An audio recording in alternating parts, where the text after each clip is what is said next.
అబద్ధాలు, కుట్రలు, కుతంత్రాలు అన్నీ కూడా తెలుగుదేశం పార్టీ చేస్తూ ఉంది. మొన్నటి రోజేమో ఆయన ట్విట్టర్లో ఆయన సొంత ఖాతాలో పెట్టాడు లోకేష్ బాబు. ఈ తిక్క లోకేష్ పెద్దిరెడ్డి వెహికల్స్లో ఇతర దేశాలకు తరలిస్తున్నారు, వీటిలో వేల కొద్ది డబ్బు వజ్రాలు తరలిస్తున్నారు. ఈ ట్విట్టర్లో ఆయన పెట్టినది ఆయన సొంత ఖాతాలో పెట్టాడు. మరి నిజంగా ట్విట్టర్లో ఆయన చెప్పే ముందు వాస్తవాలు గమనించాలా లేదా? ఎందుకు నిన్ను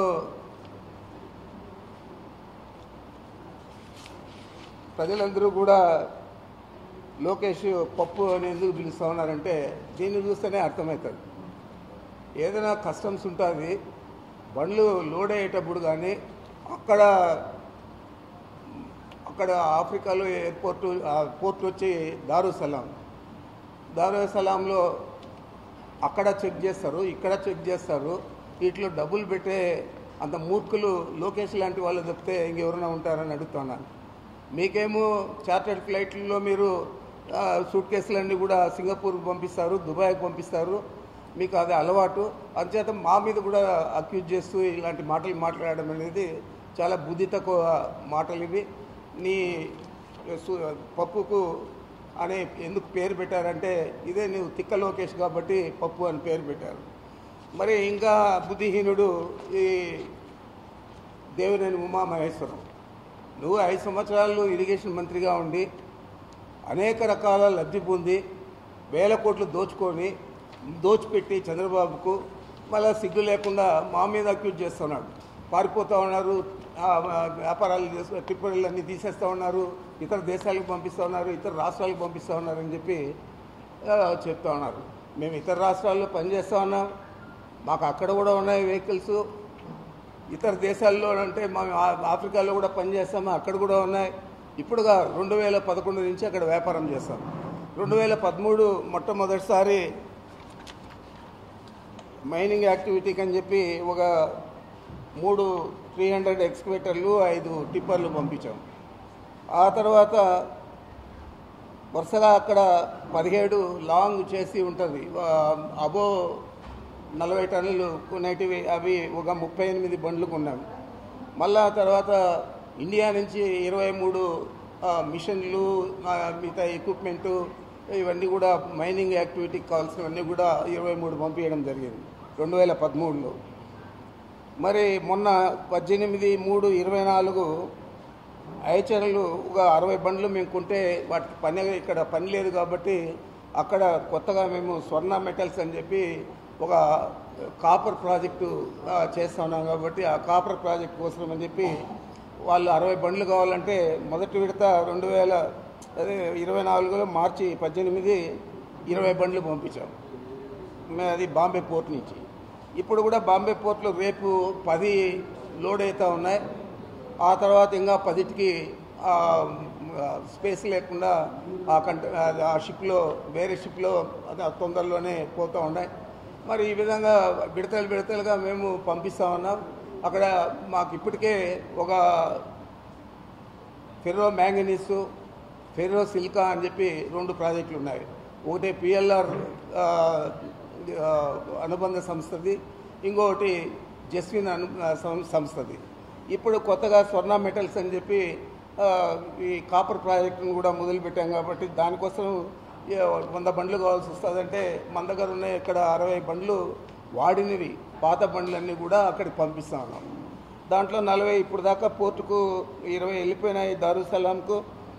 రేపు 10 పోతూ ఉన్నాయి. ఎల్లుండి అంటే 1 వీక్లో ఇంకా 10 పోతాయి. మళ్ళీ ఇవి వెళ్ళిపోయిన తర్వాత మళ్ళీ 20 బండ్లు పంపిస్తాను. ఈ విధంగా 100 బండ్లు అక్కడికి పంపడం జరుగుతూ ఉంది. మరి ఇవన్నీ కూడా పొలవలు చిలువలుగా మాట్లాడుతూ ఏదో ఇట్లో మేము ఏదో పంపించేస్తూ ఉన్నాము, లేదా రాష్ట్రం ఇచ్చి పారిపోతున్నాం, దేశం ఇచ్చి పారిపోతూ ఉన్నాం అని చెప్పి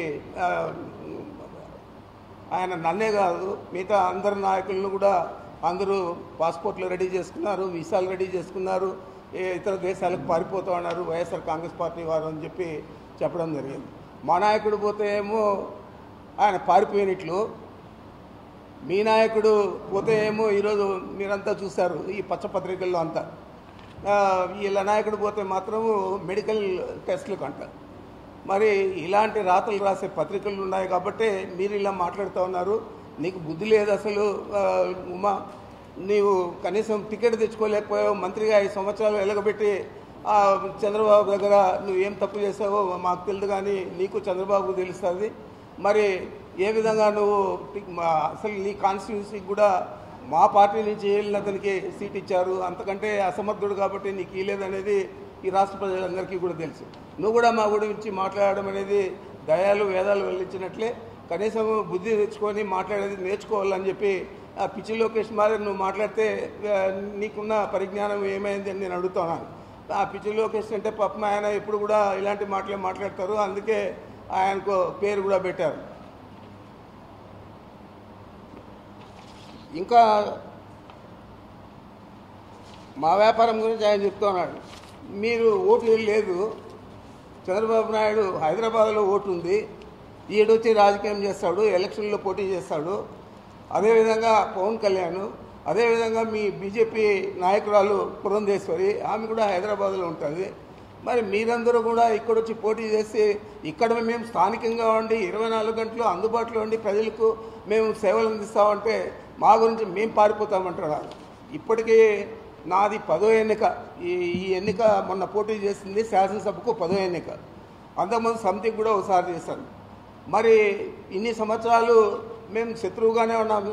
చదువుకునేటప్పటి నుంచి కూడా విద్యార్థి దశ నుంచి కూడా చంద్రబాబుతో పోరాడే యూనివర్సిటీలో నేను యూనివర్సిటీ స్టూడెంట్స్ యూనియన్ అధ్యక్షుడయ్యాను. యునానిమస్గా పోటీ ఎవరు కూడా పోటీ చేయకుండా మరి అప్పటి నుంచి ఇప్పుడు దాకా చంద్రబాబుతో వ్యతిరేకంగానే ఉన్నాను.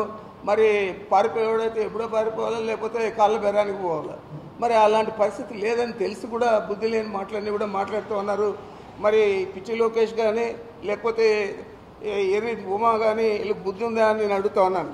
మీరు ఏదంటే అది మాట్లాడితే చూసేదానికి సహించేదానికి ఎవరు కూడా లేరు. మీకు ఒకటే నేను ఛాలెంజ్ చేస్తూ ఉన్నాను. 4వ తేదీ ఎన్నికల ఫలితాలు వస్తాయి. ఆ తర్వాత మీరు మీ మొఖాలు ఆడబెట్టుకుంటారో ఒకసారి ఇప్పుడే తేటతెల్లం చేస్తే బాగుంటుంది. మరి మీ గెలుపు మీద మీకు చాలా విశ్వాసం ఉంది, మా గెలుపు మీద కూడా మాకు అంతే విశ్వాసం ఉంది. మేము 5 సంవత్సరాలు ప్రజలకు ఏం చేశామో ప్రజలందరికీ తెలుసు కాబట్టి పెద్ద ఎత్తున ఓటింగ్ ప్యాటర్న్ కూడా పెరిగింది, పర్సంటేజ్ కూడా. మరి మీరు ఏమన్నా చేస్తుంటే ఎందుకు అన్ని సంవత్సరాలు మీరు వెనుకబడి ఉన్నారు? అన్ని సంవత్సరాలు ఎందుకు పదవులకు రాలేకపోయారు? కేవలం 10 పార్టీలతో మీరు జతగడితే 2014లో వచ్చారు. ఇప్పుడు అదే ధోరణిలో ఆ విధంగానే మళ్ళా మనం అధికారంలోకి వస్తాము, ఇది జతగడితే అని చెప్పి కాళ్ళ బేరానికి పోయి బీజేపీని పట్టుకొని మీరు కాళ్ళ బేరం చేసి జతగట్టి పోటీ చేస్తూ ఉన్నారు తప్ప ఈరోజు బీజేపీకి కానీ మీకు కానీ పవన్ కళ్యాణ్కి కానీ ఈ రాష్ట్రంలో 4వ తేదీ రిజల్ట్స్ తర్వాత ఆ రోజు మీరు మాట్లాడితే బాగుంటుంది. అంతలోపల పలువలు చెలవలు చేసి మాట్లాడితే మాత్రం సహించేది లేదు. మరిన్ని వీడియోస్ కోసం ఛానల్ ని సబ్స్క్రైబ్ చేయండి, లేటెస్ట్ అప్డేట్స్ కోసం వాట్సాప్ ఛానల్ ని ఫాలో చేయండి అండ్ లింక్ డిస్క్రిప్షన్ లో ఉంది.